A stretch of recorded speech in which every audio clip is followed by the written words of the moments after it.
My dad in Korea used to run a glassmaking factory.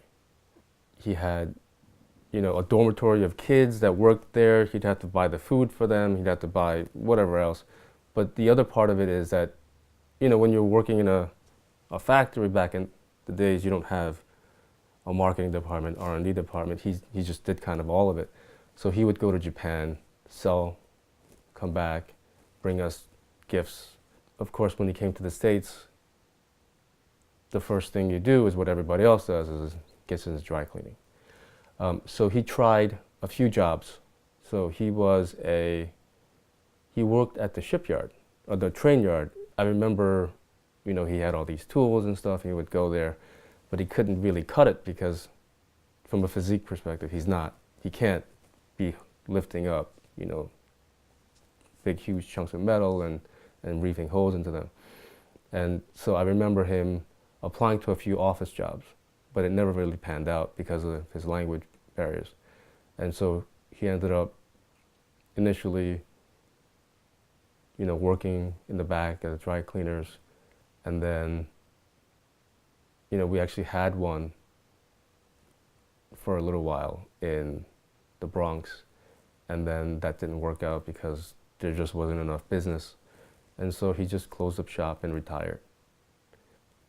He was born in the South, but he grew up in the North because his parents he comes from money.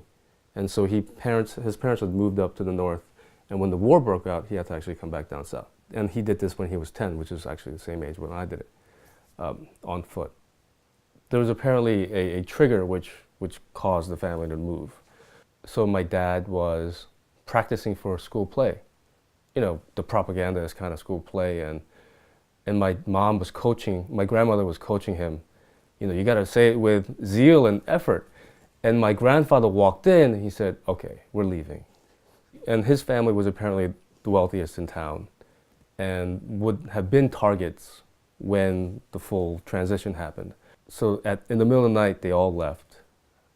And they found a guide who would help them, find refuge during the day, and they would sleep during the day, and they would walk at night to avoid being seen. So this was all a foot journey all the way down from the North to the South. And I remember him telling me a story about how he had brand new pair of sneakers when he started. And by the time he went, they were all worn out because of the walk. And when he got to the South, they were at a place, I think it was his cousin's house. They got to the South. And they had found out that they had already evacuated, so it was a completely empty house. And by the time they got to the South, they had no money. And so my grandparents actually told him to go back to get money, because he was the oldest boy at the time, and he was 10 years old, 10 or 11. And so he said he made his way back, and I guess it was easier to go back by himself because he's just a kid. And then when he went back, he was caught by the local police. They said, "Oh, he's the kid that belonged to the family who fled." And so they caught him.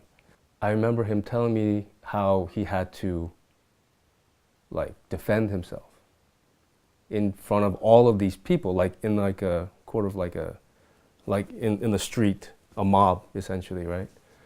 And he said, "I can't believe you would ever attack me. Remember when you got kicked out of your house by your mom?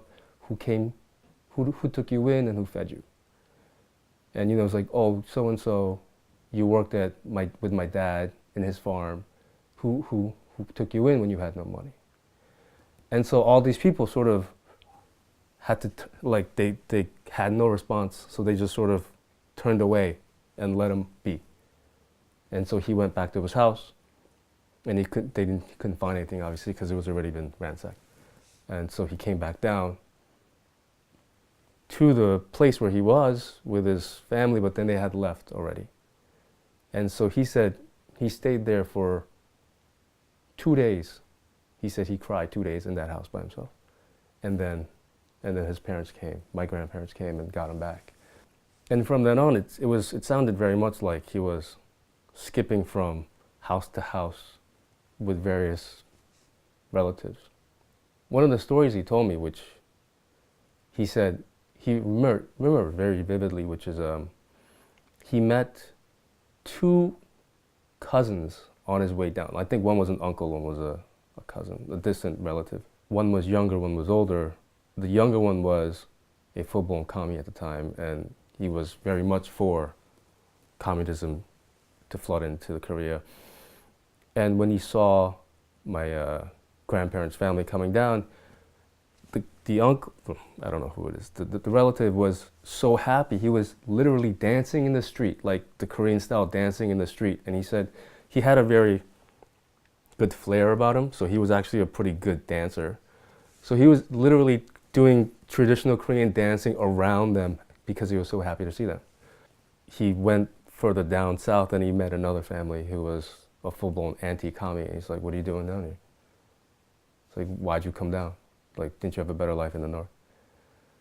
And so he's apparently that reaction was a bit shocking, and that's something that he remembers quite vividly. Every weekend there were programs that aired because so-and-so was looking for so-and-so. Yeah. Is trying to reunite families. Yeah. And my grandmother told my dad one of the biggest accomplishments she's ever had was keeping the family together. And they all survived. So she didn't lose any kids.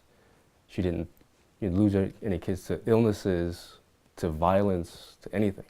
So she was able to raise all of them up.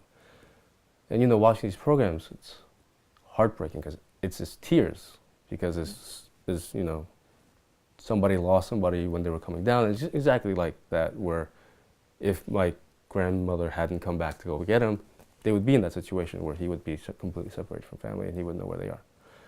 Because, like I had said, my father's family comes from some money and property. And apparently there's some lineage there to the old dynasties.